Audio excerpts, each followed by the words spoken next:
Do you smell what the rock is cooking? Because today we're going to be taking a look at an 8 versus 8 on the Rock version 3. How you doing today, ladies and gentlemen? Welcome to the Brightworks. I sure hope you're having a great one, and I hope you're excited to see a really spectacular matchup beyond all reason. We've got some learners in the chat being guided by their elders and hopefully being walked to victory in this best of one, I guess, on this 8v8 map. The Rock, haven't covered this one all too much, but it is an oldie but goldie. It's got some really cool stuff to it. It's got a couple of little choke point cavern kind of valleys in the shadow of death. Whether or not you feel that evil or fear that evil, something Proverbs. Yeah, there's a lot of interesting map design going on here. We of course have this nice long river right down the middle of it that's going to be contested by Bo Biden. And the Red Knight Tiffy, or the Red Knight Iffy, the Red Knightify. It's like Spotify, but Knightify anyway. There's also, of course, this Northern Highland up here that's going to be contested by our red team leader, which is going to be Patrick, or maybe it's Patrick.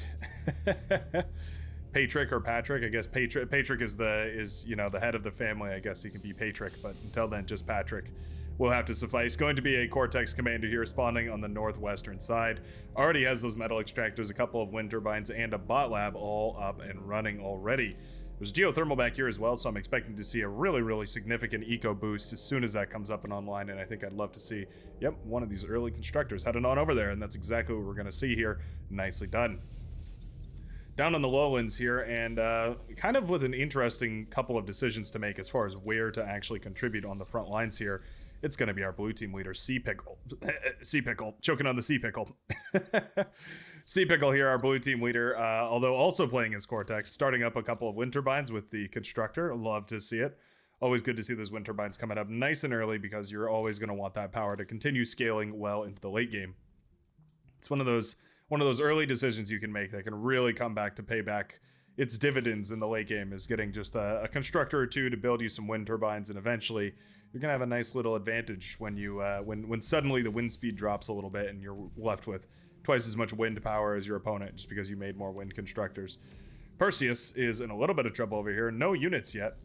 Started off with a vehicle bay, but that of course means it's very difficult to get those first couple of units out on the field, and now this constructor is in a little bit of trouble, going to be forced to retreat back to the commander, who is going to push a little bit further forward here. I think the right decision is to send the commander forward, start claiming these metal extractors, putting down LOTs, making sure these run-bys can't break through. The LOT here is nice. It's going to deny some of the harassment, but still you can come in from this back angle and still harass from this rear entrance here, although that's not what's going to happen. A little bit of a missed micro situation right there, and so luckily for Perseus, those rovers will be shut down. Rovers which were sent across by 1 APM Grandpa, so I really like that we're sending out those rovers, especially since 1 APM Grandpa also went for a vehicle lab. Getting any kind of aggression out on the map is going to be great for you, but of course, if it's aggression against a vehicle player and you're managing to shut down the metal extractors, it can be all the more damaging. Actually, a full Blitz has been spared across the map by ADHD Magpie. It's a pretty funny image. Yeah, okay. I mean, a Blitz in the backline is no good. That's definitely enough to do some real damage. And indeed, it will start tearing apart at any of this economy that it can, detonating any of these wind turbines it can. Yeah, not bad whatsoever. Gonna start trying to kill these constructors here. It will snipe one of them. Might snipe a second here if it's really careful. Oh, friendly fire from the Rocketeer actually takes that one down. Yeah, that's doing a lot of work back there. Definitely well worth its value sending this across. Not to mention all the scouting you're getting out of this. Eventually shot down by Rocketeers, but 2 constructors down, metal extractor, all that stuff. That's a very good early Blitz. Very nicely done here by ADHD Magpie. Couple of dolphins have been sent across the map as well. Those dolphins are going to eventually come into contact with the frigate. They need to group up here. They can certainly snipe this frigate if they group up and all engage together, but the frigate is going to have a field day if it just gets to engage these one at a time. The frigate is, of course, at its most powerful when it can use its range advantage to fire away at these dolphins. But right now, yeah, the dolphins are going to push in together, and the flanking bonus is now active, and they're going to start doing a whole lot more damage. That frigate goes down, and that very well might be the sea lost already for the Red Knightify, who has gone into a very early construction turret, but I really don't think that was the right decision. I think a lot of gunboats might have been a good idea, but potentially even just more frigates A submarine is almost complete. Well, not almost completed. It's about halfway completed. Oh yeah, that coral isn't really going to come up in time either. That's just a lot too late. Need a whole lot more build power before something like that comes up, and now these dolphins are ravaging the base over here for the pink player. Very nicely done by the blue in order to, the aquamarine player, ironically, to shut down his naval opponent here. And yeah, this is starting to look really bad. 22 title speed, rather, does mean that tidal power is well worth it here. Okay, you know what? The commander did manage to flash down a lot of those dolphins. Ooh, are we going to kill the lab? Please kill the lab. Oh, he barely saves the lab. 1% health remaining on that lab. 78 HP in total. Wow. That could have been really bad if that lab went down. I would have called that GG for the water forces, but managing to keep the lab up and running might just be enough to spare you in this match. Dolphins need to get aggressive here. We really need Bo Biden to move these dolphins across, try and get some damage. Now, submarine is out, and that's, of course, very nice because, well, dolphins can't kill submarines. They just have no attack that can hit them.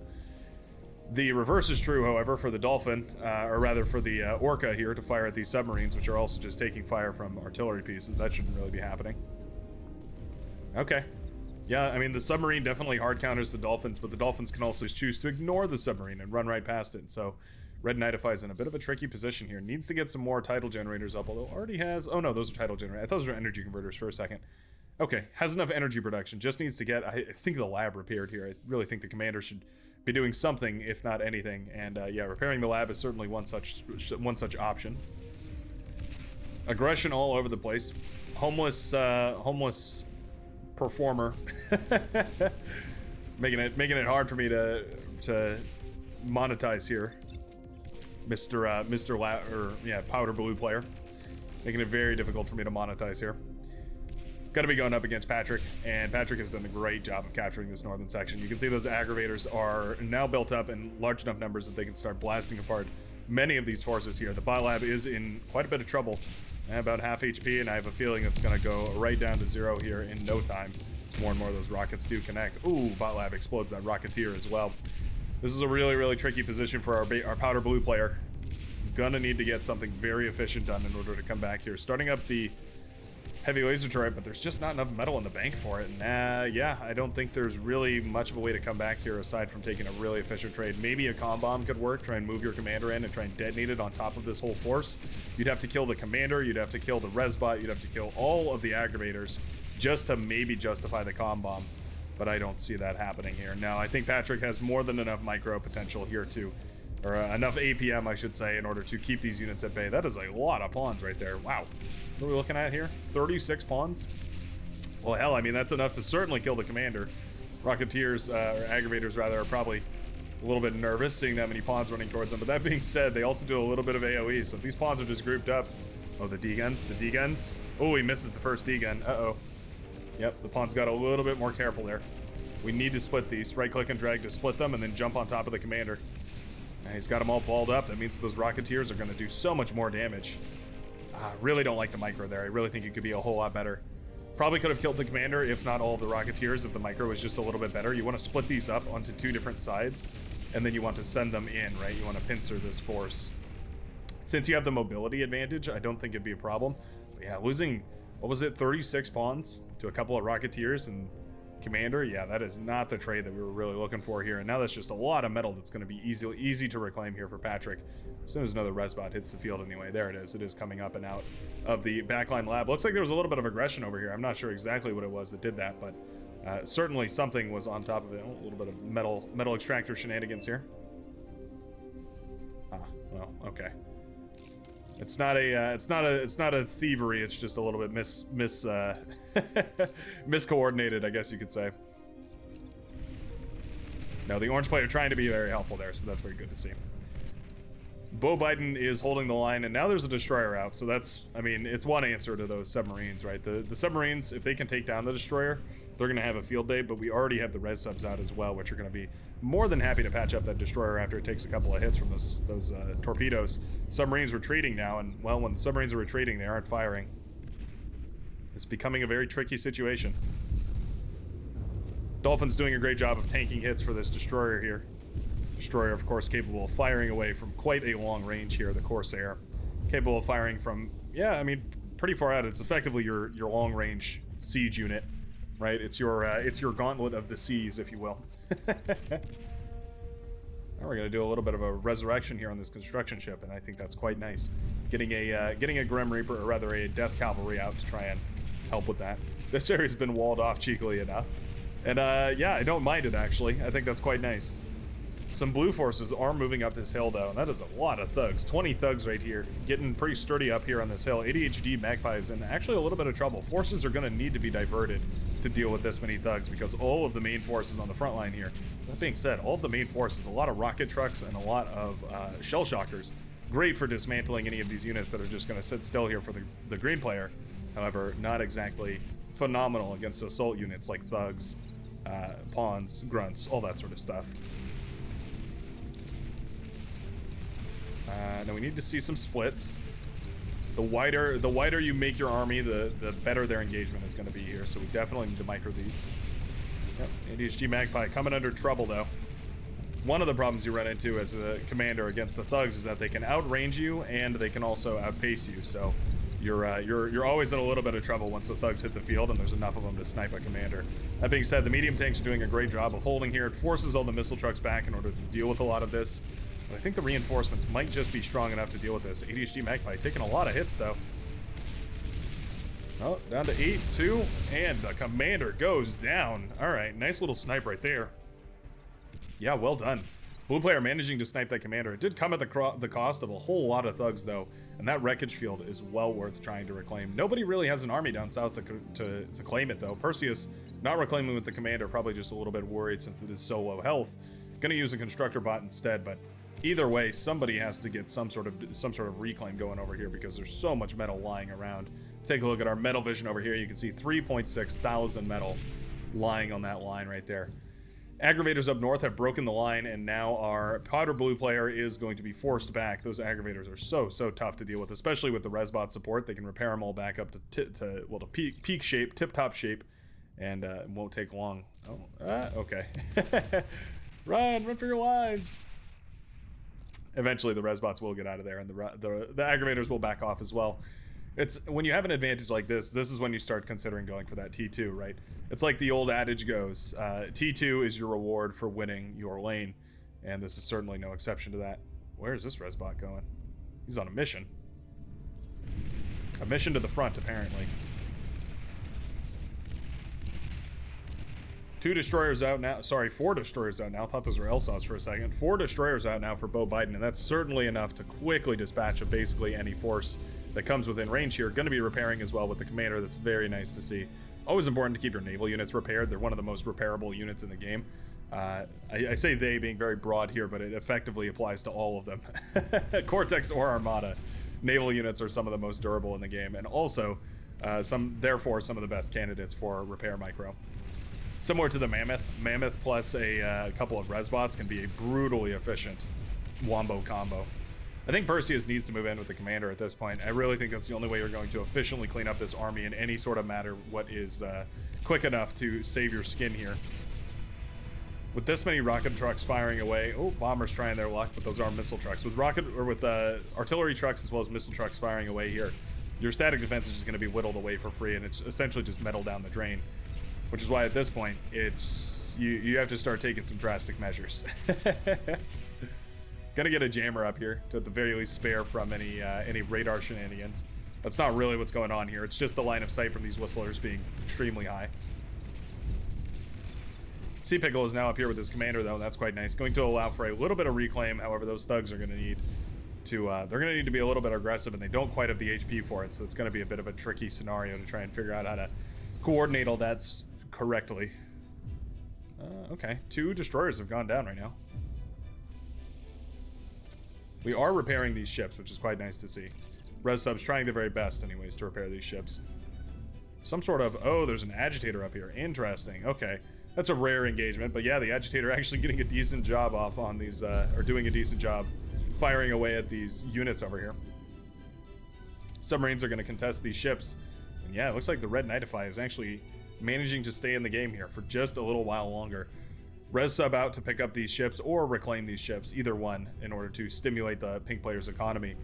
It's losses like that can definitely claw you back into this game. Going heavy submarine necessitates almost entirely that you go for heavy submarine yourself as an Armada player. There's not really a super easy way to counter it other than just going for mass submarine. What you can do though is you can use mass submarine, and you can couple it with some of those skaters, the very light patrol boats, the light anti-air boats. And what you can do is you can move the patrol boats past the submarines. The submarines will track the patrol boats, turn around, meaning that they're not shooting at your submarines, and then you get a really nice trade. It's a very finicky strategy to pull off, but it does work really well a lot of the time. Perseus commander would rather give up the base than the commander, and so he shall. Commander running for his life on the southern side has completely fallen. Yeah, to the red team. Red forces. Yellow and tan, I guess, or yellow and beige. ADHD and 1 APM Grandpa pushing pretty hard down there. Counterattack from Sea Pickle, though, trying to hold the line up here on this lane right here. And I said earlier that Sea Pickle had some decisions to make, right? Some difficult decisions to make, and this is one of them. What lane do they want to play on? They can play up this lane right here. They can play on this lane out here. They can play through this lane in the middle, and I guess they can also play through this lane right to the south. Really offers you a whole wide variety of different options here. Northern lane has been completely crushed by a whole lot of auxiliary forces that have been spared by Eriction.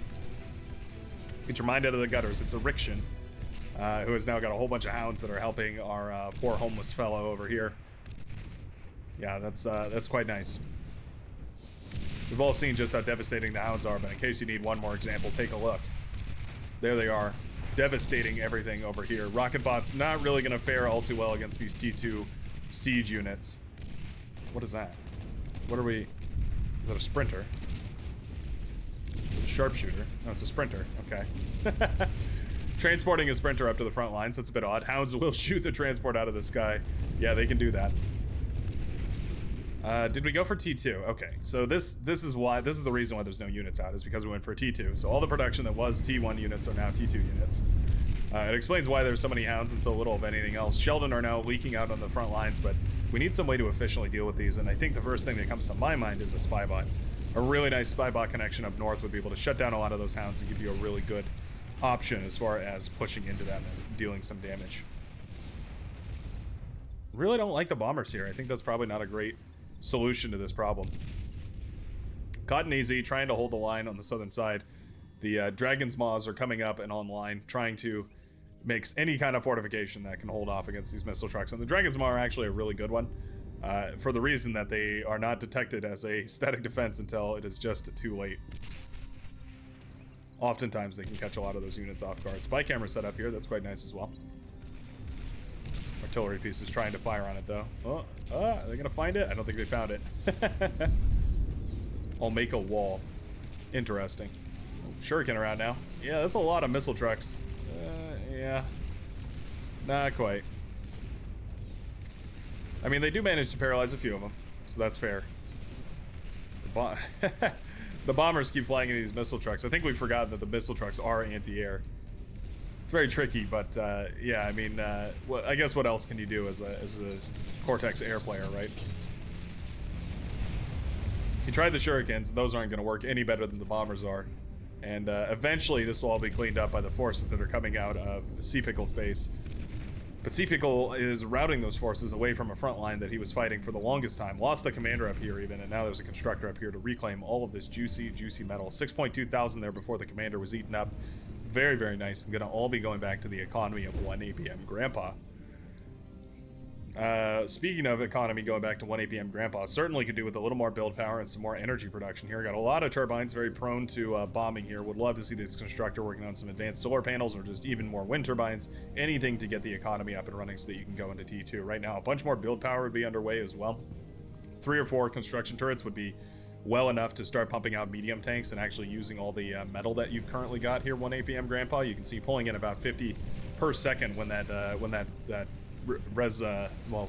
reclaim vehicle, I should say, is reclaiming, going to allow you the opportunity to have a really fabulous economy, but all the economy in the world isn't worth anything if you can't spend it. Okay, so Sea Pickle is trying to make the best out of this situation by switching into T2. Unfortunately, what that means is that unit production has been hindered here a little bit. Now, thugs are pretty good against blitzes. They're maybe pretty good is too high a ranking.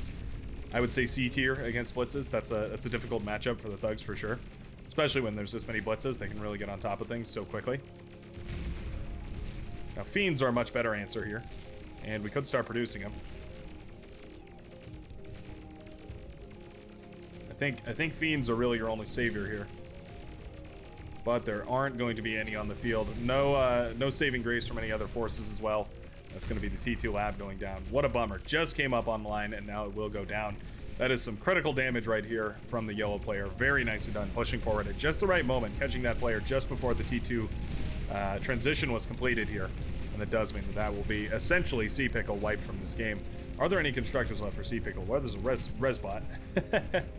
Could maybe res one of the constructors and get himself back into this game, but it's going to be quite tricky. It'd probably be a lot easier to get a bunch of build power from a teammate, but that's oftentimes easier said than done. Unfortunately, the fighters are also just flying right into this anti-air wall.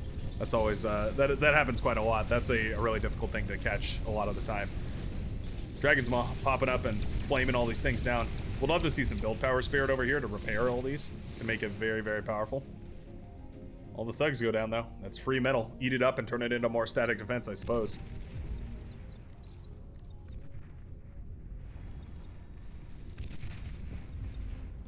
Oh. The spiders have moved over to eat up their teammate.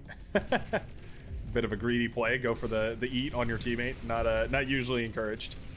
Typically it's better to help your teammate regain their footing rather than just eat them whole.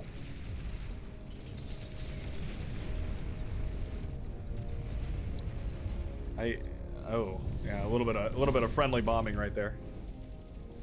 Dragon's Maws will stay up though. The construction turret, or the construction bots rather, repairing them as well as they can. Perseus's commander has also been repaired, and so it's going to be the frontline anchor here. Does manage to reclaim up some of that metal as well, which is just delicious. Janus pushing in here. Oh, does manage to fire a second time. And Perseus's commander is now feeling the pain again.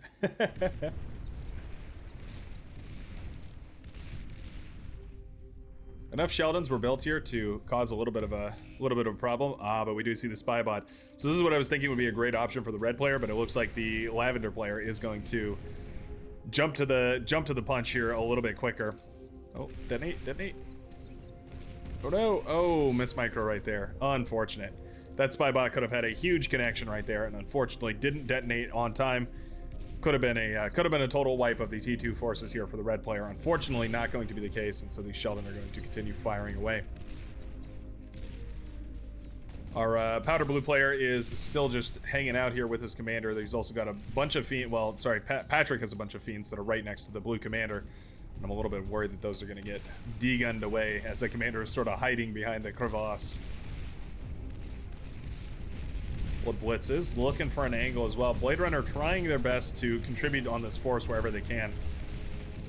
I really think we should take out that LLT here probably. Eventually they do find the commander. Oh, nice D-gun right there. Did get a very, very nice D-gun off. Commander is surrounded by blitzes though. Uh-oh.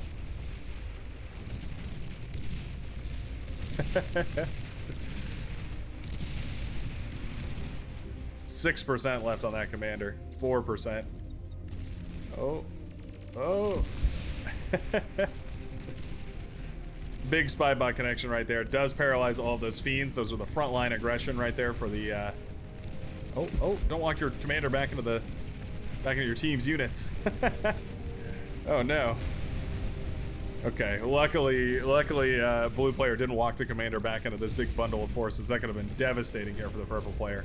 Definitely one way to spark up a heated argument, of course. The Naval Lane we can check back in on, and it does look like our Mr. President himself, Beau Biden, has managed to capture the sea lane here. And indeed, well, there is a little bit of rebuilding going on over here, but already the native sea lane player has been wiped out of the game. Red Knightify is going to need some help from team in order to get back on their feet. Looks like they've gone for a hovercraft lab. They're going for a metal storage here as well. Not a whole lot of metal in the bank, but at the very least, it's something to hold on. That is a lot of agitators. Somebody's pinging like crazy over here as well. Danger, danger, danger. Interesting. C-Pickle did not res the the T2 lab. Instead, res just the T1. I wonder if I missed something over there, and maybe somebody ate up that lab. A whole bunch of Hounds have been given out as well, which is quite nice. Probably hoping to hold the line over here.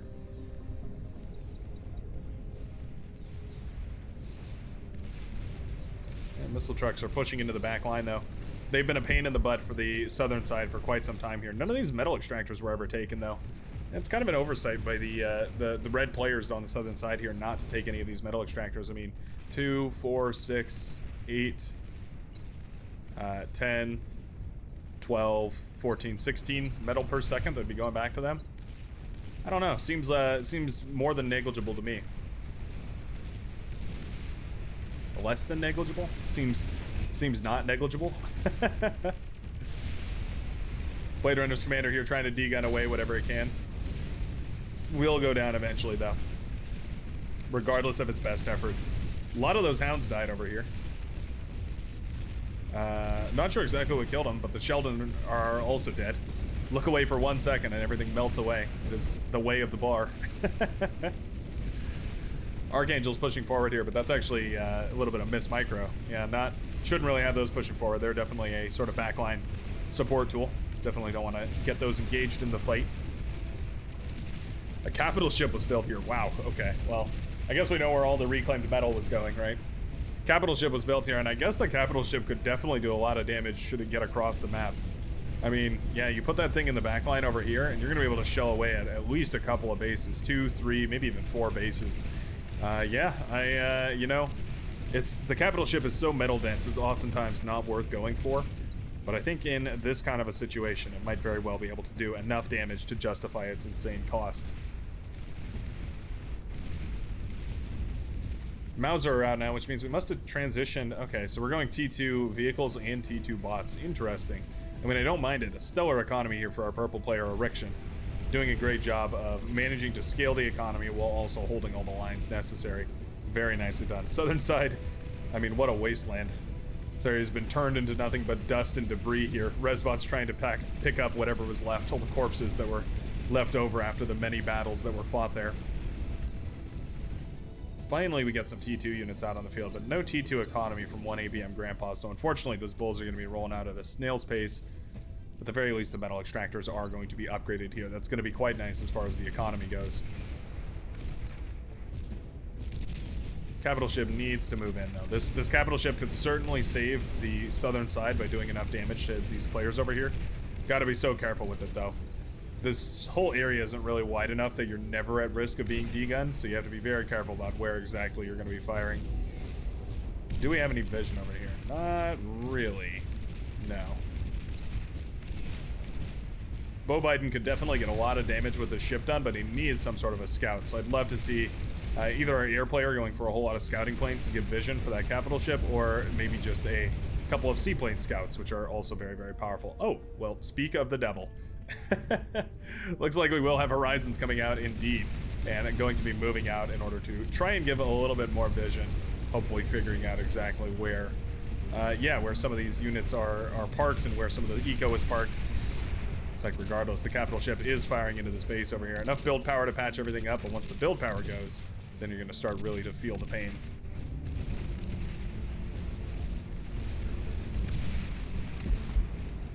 Horizon did well to scout over there. That's nice. Huge vision range on these scouting planes, these T2 scouting planes. They can just see for miles and miles out into the distance. Really should scout this other place over here as well, this southern side. Would probably be quite helpful.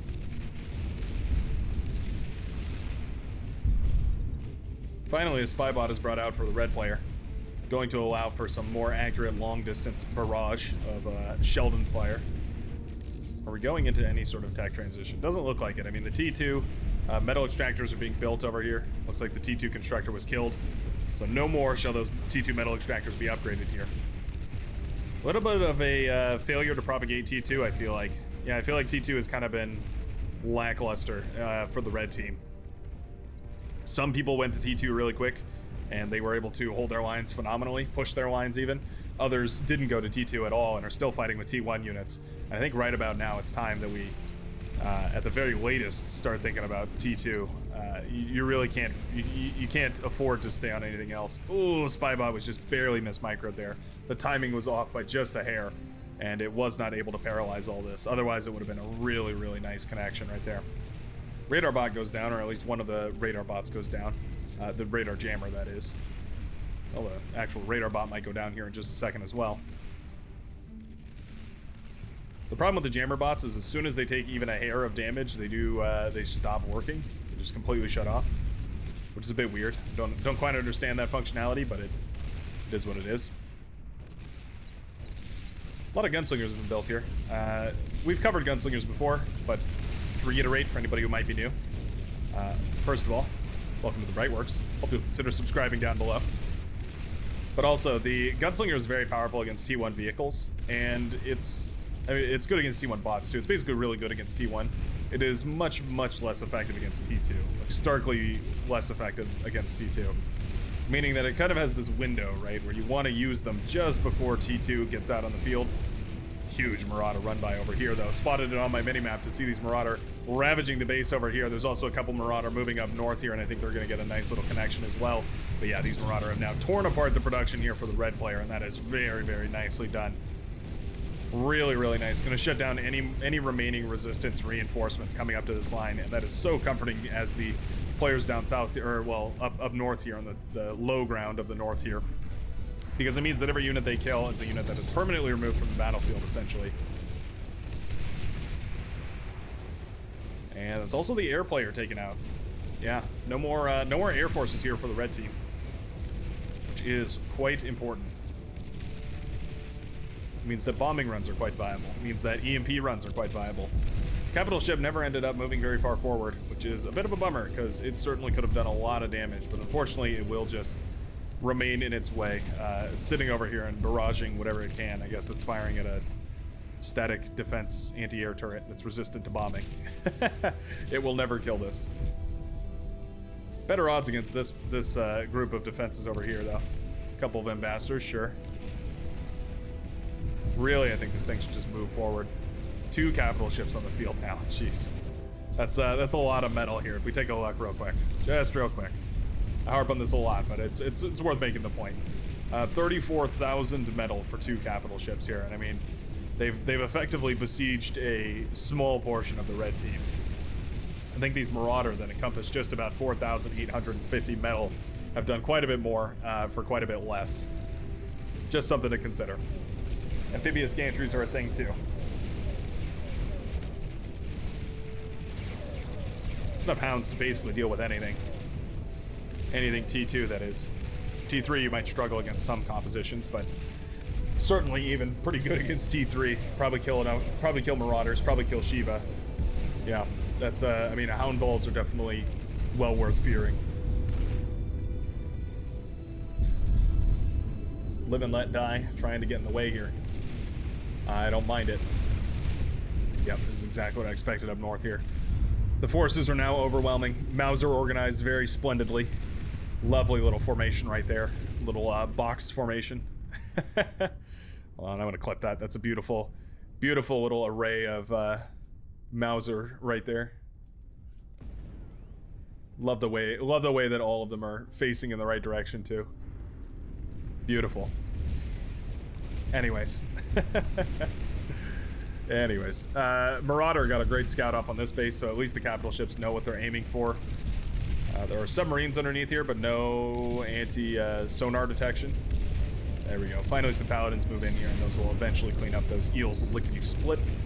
And I think that will be all she wrote here for all of the anti-water defenses, or the submerged water defenses here on the southern side. A couple of Razorbacks are out now. It looks like Razorbacks are being handed out by Epicat 45. Nicely done handing out units wherever they can. Went for a massive economy over here. That's going to be a grand total of 6 advanced fusion reactors, which is more than enough to start proper T3 production. Very, very nicely done. Building those Razorbacks as quickly as possible, putting as much of that metal into, well, units, into high quality units that the team can actually leverage properly. And I think those Razorbacks are more than enough to hold this bottom line. I mean, there's some Sumos out, which are very sturdy. There's the Bulls, which are also quite sturdy. But in composition with a whole bunch of Hounds, it's going to be really hard to sustain essentially any focused attack there. Northern side has collapsed, and I really like that we're retreating with these units. If there's nothing else you can do, you might as well get the maximum micro value out of every single one of your units that you can. And certainly microing backwards with all these Sheldon is it'll allow you to trade out just a little bit more efficiently for a little while longer. Trying to run away with this constructor as well.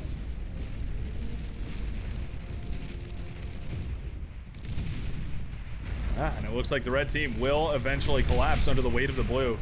What a spectacular hold down south. The handover of forces to the blue player over here, just allowing the blue player to micro as much as they want rather than trying to rebuild their base, ended up working out really, really nice. And that, well, ended up being the trick here, as a bunch of Hounds, a bunch of Razorbacks, and a wonderful hold do manage to turn the tides and allow the blue team a snatch of the victory in this match. Let me know what you think about this map down below. I don't think we've covered this one all too often, so I'm always happy to hear your guys' thoughts on it.